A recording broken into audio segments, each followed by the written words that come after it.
دیکھیے کسی ایک سنگل فیکٹر پہ نہیں جاتے. مثال کے طور پر اگر آپ نان کیمیکل ایڈکشنز کی بات کرتے ہیں تو وہاں جو نیورو ٹرانسمیٹرز ہیں ان کا رول زیادہ اہمیت اختیار کر جاتا ہے. جیسے آج میں کسی دوسرے ملک سے کوئی میرے ساتھ بات کر رہا تھا اور وہ کوکین کے ساتھ بہت اس کا برا حال تھا اور وہ ملٹیپل بزنسز کا مالک تھا اور اب وہ گھر پہ لاچار تھا، پریشان تھا. تو بات کرتے کرتے میں نے جب ہسٹری ایکسپلور کی تو اس نے جو پہلی پراپرٹی خریدی تھی وہ 7ویں کلاس میں خریدی. 7ویں کلاس پہلی پراپرٹی ذاتی آمدنی سے. اب مجھے بتائیے کہ یہ کتنی ان یوزول شخصیت ہوگی. تو میں نے اسے کہا کہ میں نے کہا دیکھیں کچھ لوگ ہوتے ہیں جو نیچرلی کوکینڈ ہوتے ہیں. اب اس کا مطلب آپ بتا سکتے ہیں؟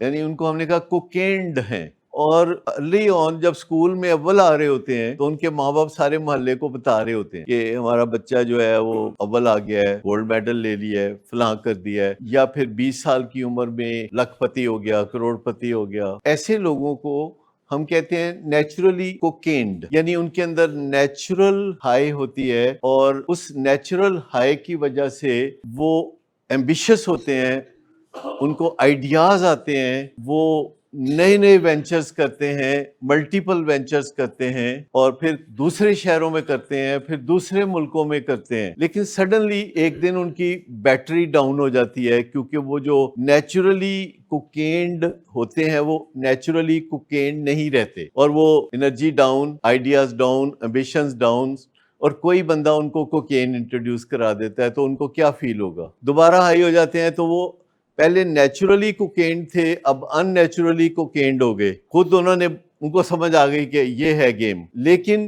یہاں ڈیزیز کانسیپٹ بیچ میں آتا ہے کہ جو نیچرلی کوکینڈ ہوتے ہیں اور بعد میں بیٹری ڈاؤن ہو جاتی ہے اور وہ جو ان کو کوئی انٹروڈیوس کرا دیتا ہے وہ خود بخود اس تک پہنچ جاتے ہیں یا کچھ کرتے ہیں تو ان کا جسم جو ہے اس کے ساتھ بھی وہی سلوک کرتا ہے جو الکوہلک کا جسم الکوہل کے ساتھ کرتا ہے، اور وہ اس وجہ سے اس کے وہ نشے میں برکت نہیں رہتی، بے برکتی سی ہو جاتی ہے، بدمزگی سی پیدا ہو جاتی ہے اور وہ وقتی طور پر اس کو بڑھا کے کوئی کام نکالنے کی کوشش کرتا ہے. جیسے دلدل میں گاڑی پھنسی ہو تو بندہ ایکسیلیٹر دے کے اس کو نکالنے کی کوشش کرتا ہے تو کیچڑ بہت اچھلتا ہے، چھینٹے بہت اڑتے ہیں اور دلدل میں گاڑی پھنسی ہوتی ہے.